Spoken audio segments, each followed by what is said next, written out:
We are currently having a global and, most importantly, a national food crisis. I know, you're thinking, it doesn't seem like it. And that's what's even more frightening. I've actually recorded this video a couple times over the last month, about a month or two, and I decided not to upload it because sometimes people just think that it's fear-mongering and things like that. But with all of the most recent data that's coming out, and farmers coming out, and Bayer employees, all of these employees coming out and speaking what's actually going on, I decided that now is the time. And we are having record low temperatures, record crop failures, things that we have never seen in our generation. Actually, probably not since maybe the Depression. We have never seen this, and so people are not prepared. We have record numbers of farms going into bankruptcies, record numbers of failures across the board. The seeds that we're using to plant, they have none. This is going on across the globe. So most people aren't putting it all together that this is going to affect everyone. In Australia, they're having to cull their breeding cattle. That's something that no farmer would ever want to do, or that takes generations to breed these cattle. And they're having to cull them, which means slaughter them because of the drought that's going on. And in the record low temperatures that we're having, the record early snow, and all of this flooding, we don't know if we're going to be able to feed our animals here in the U.S. We have no strategic surplus of grains at all in the U.S. at all. This is not something you can just bounce back from. It will take decades if we just leave it up to Big Agri, that's for sure. Fear should not be in your head, because this is the thing. If you are prepared mentally and spiritually and physically, then you have nothing to fear. That's the thing. The only people that are fearful are the people that aren't prepared. Because if you're prepared in all of those ways, why would you be fearful? And if you're not prepared, then this is your wake-up call. I'm going to go through a lot of information. I'm going to try to go through it quickly, but it is so widespread. And the worst part is they are hiding it. And we even had one of the top 1% farmers actually come out and admit it. He said they are fudging the numbers, and he could no longer stay silent.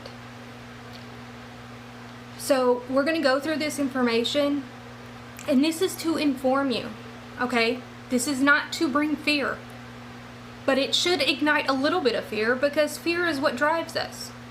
Fear, excitement, all of these things excite us, and that's what gets you going. And if that's going to get you to prepare, both mentally and spiritually, and physically, of course, then I feel that I've done a good job, because I don't want y'all to be left in the cold. or however you want to put it. Let me start by saying that I don't feel that I'm 100% prepared. And that's why I want to do this with y'all. We can prepare together. We can start what they're calling victory farms. That's a cool name. It's like, you know, you win. I like how Ice Age Farmer put it. He said, if you're growing your own food and you have your Second Amendment, if you know what I'm talking about, then nobody can do anything to you. So I think y'all get what I'm saying. But as you can see behind me, here are some of the things that I have canned in the past. I've got red beans and sausage, spaghetti, fruits and vegetables, seasonings, different types of, not seasonings, but you know, to make your food taste better. We've got apple and banana jam, which you might think, oh, that's kind of gross, but actually it's super good. And when you mix it with peanut butter, and if you do end up having bread, it's delicious. And it also gives you that fruit, you're serving a fruit. And something that the kids will absolutely love. First of all, this is dried fruits. And the best thing, first of all, these are BPA free. I'm going to go through that in a totally different video because I want to do some extensive things about BPA. But these, I'm sure you've all heard of fruit roll-ups, right? That's what these are. But they have about 3 servings of fruit and vegetables in each one.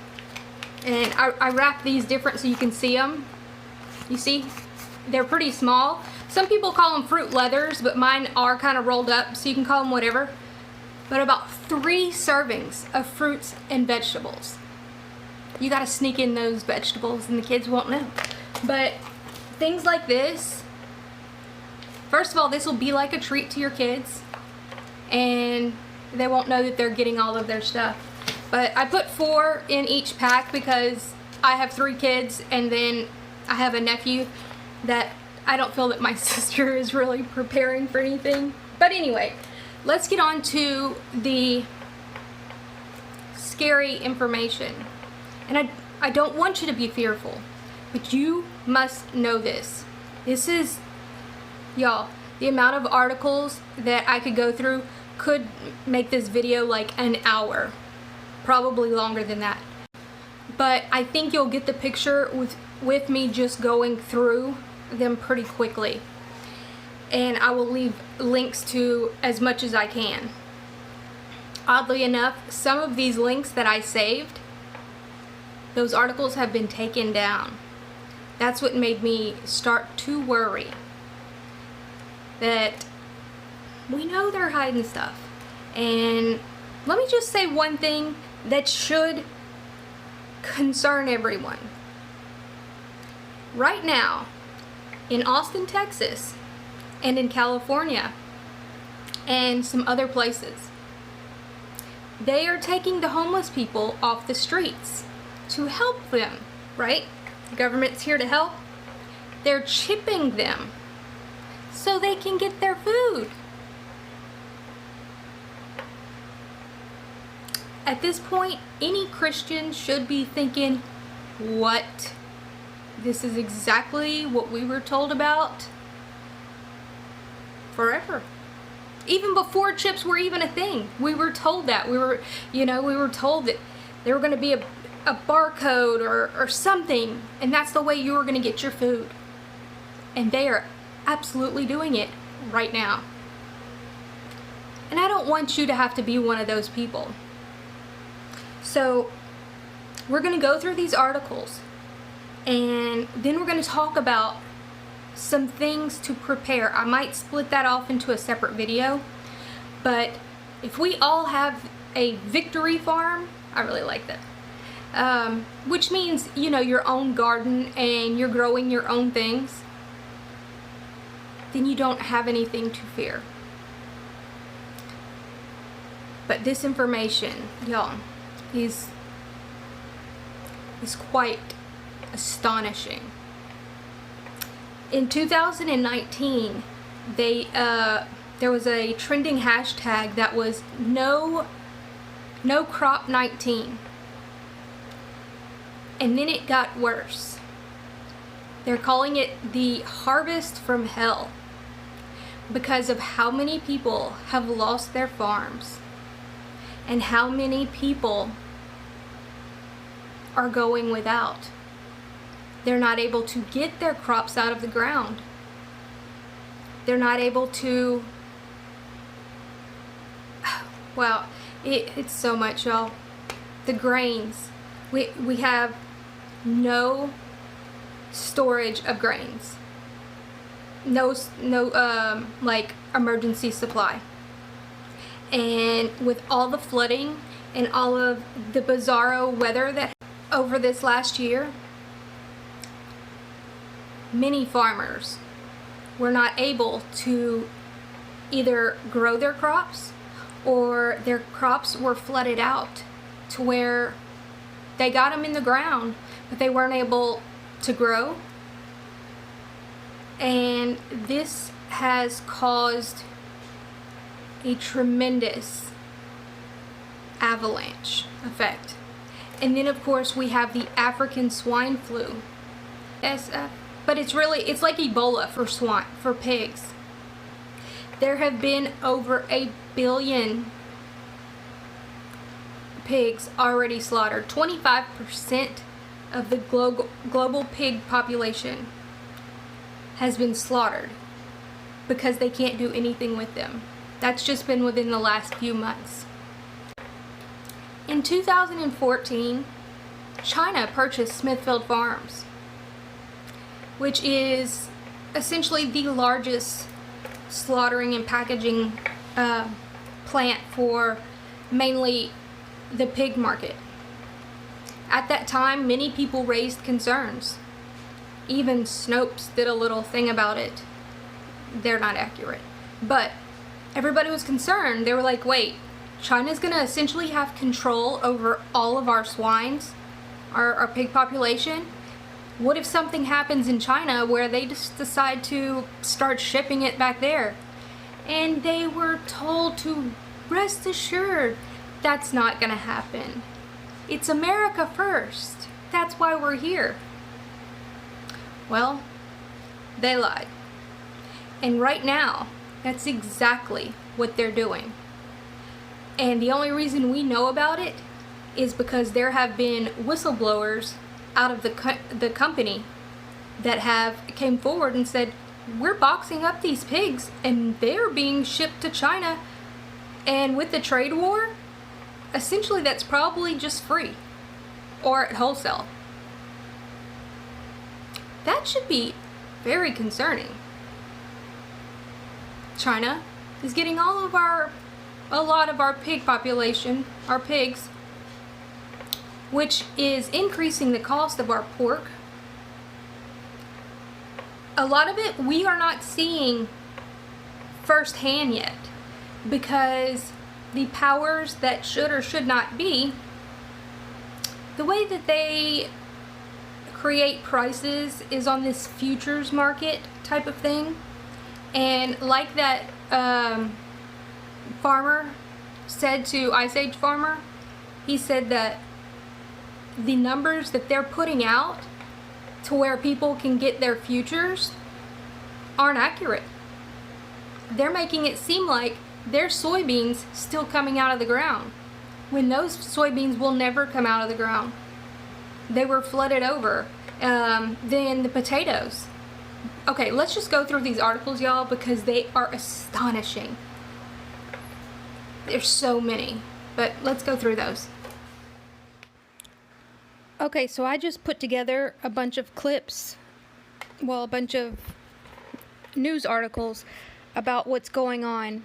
The corn, the wheat, all the markets, the oats going on in our country, but also in Canada, in Australia, in Ireland, and like this right here, the propane crisis. This is where we're seeing the trickle-down effect.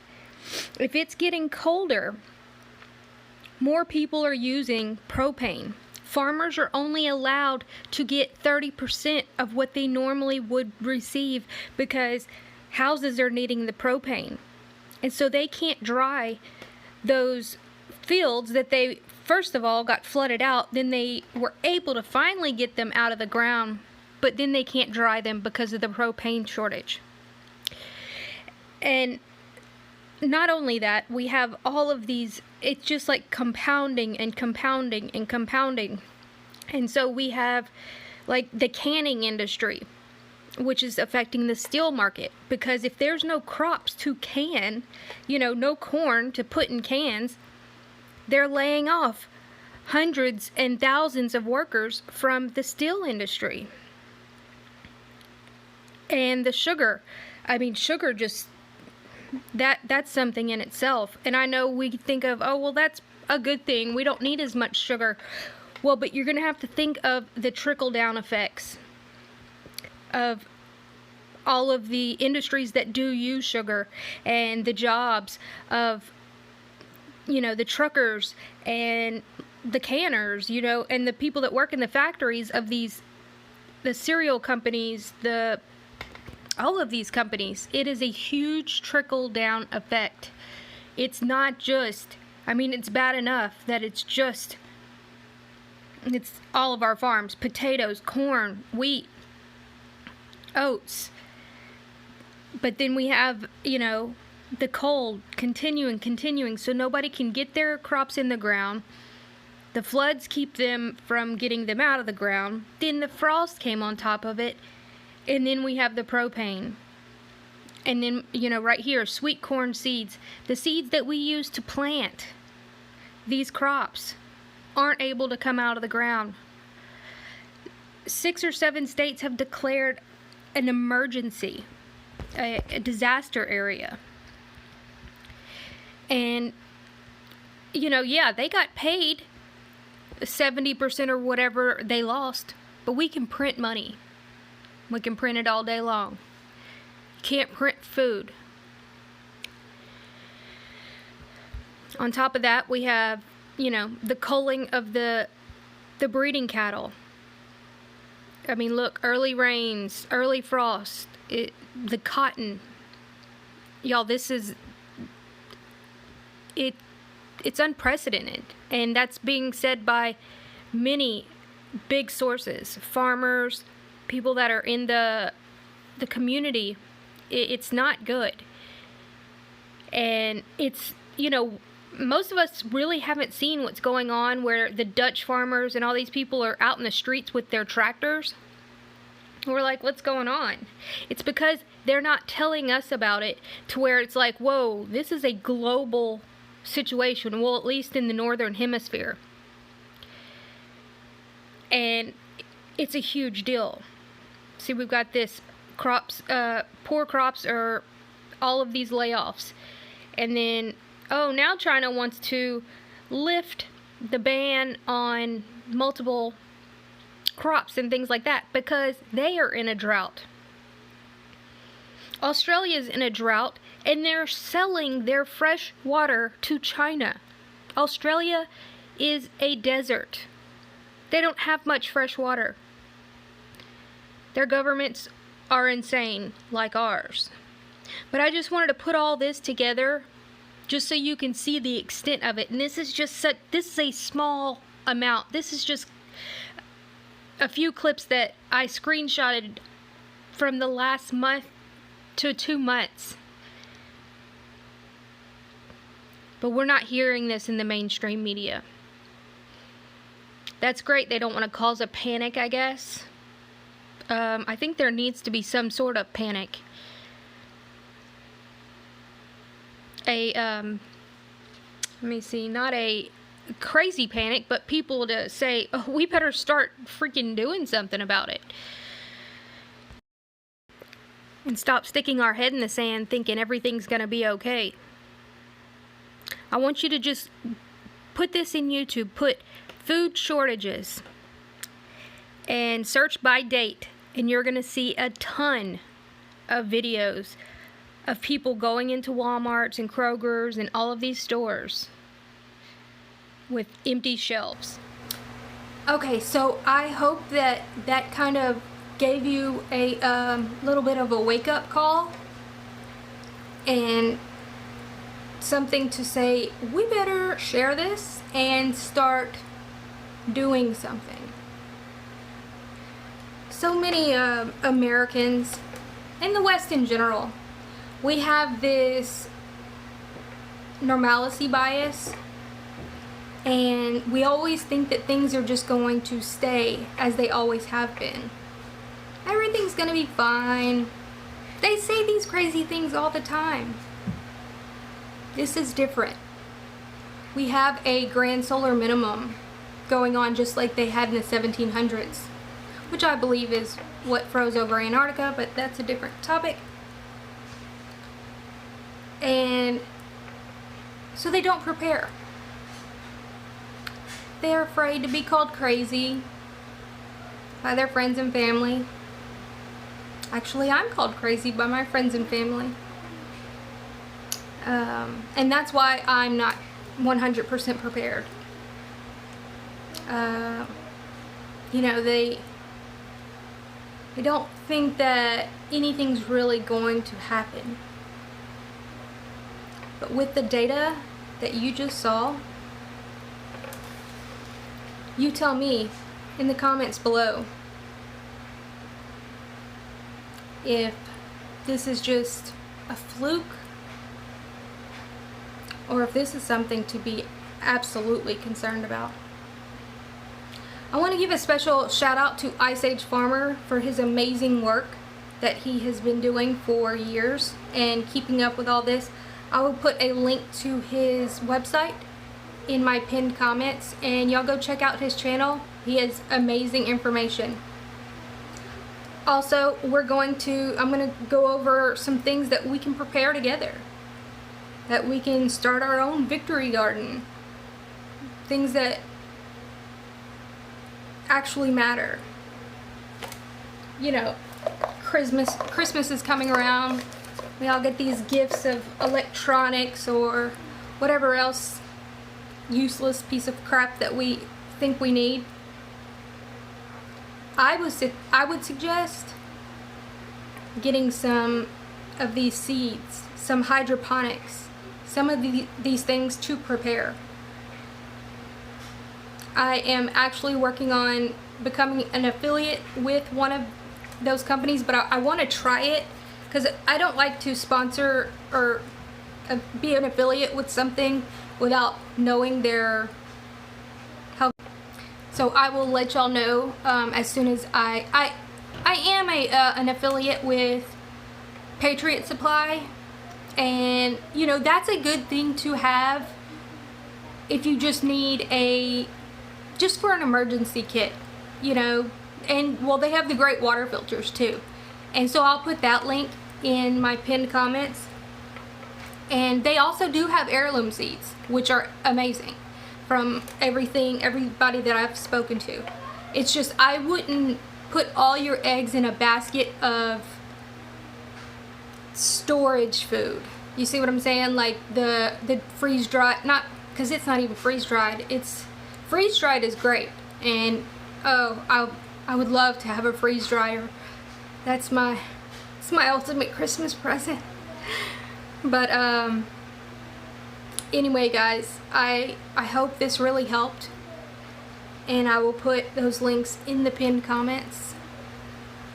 Y'all have a wonderful day. Like, share, and subscribe. Bye, guys.